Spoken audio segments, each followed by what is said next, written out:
More items of interpretation is the timeless truths or principles that you see, number 2, on your card.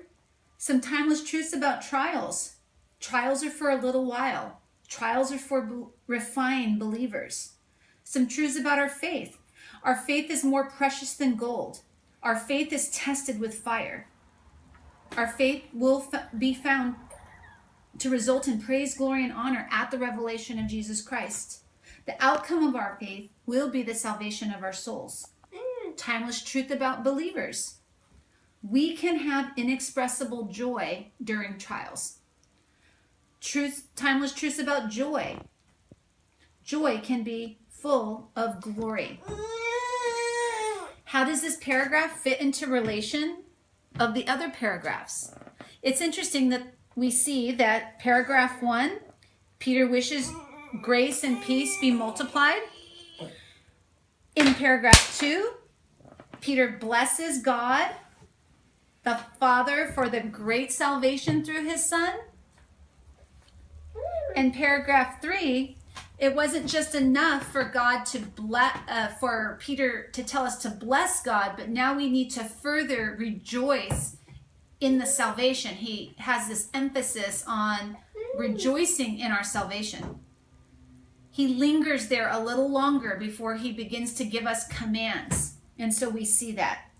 I only defined one word this time, which was distressed. The Greek word 3076. Yes, we are multitasking here. Hi. And I also looked this up because I wanted to see the kind of word distress was. It was the same word used in John 16:20 when Jesus said to the disciples that you will weep and lament, but the world will rejoice, but you will grieve. That word grieve is there. And also in Matthew 26:37 when Jesus was distressed in the garden.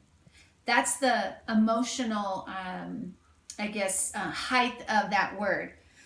Related themes or topics this time.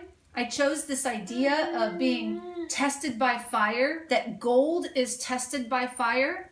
So I just went on to a website, goldtraders.com, and looked at what kind of heat is needed to refine gold. And I found that in order to remove purities from gold, that the heat needs to come up to 1,832 degrees Fahrenheit, which is definitely a dangerous occupation for a gold refiner, but of course not for the Lord, who is the ultimate refiner.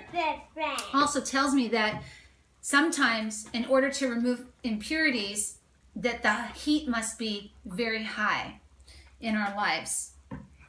I also looked up one cross-reference for suffering, which was Romans 5:3-5, and also 1 Peter 4:2, which says, do not be surprised at the fiery ordeal among you. That's what I did this week for extra, for those of you who are looking for maybe a little more to do. That, again, is these steps in the interpretation.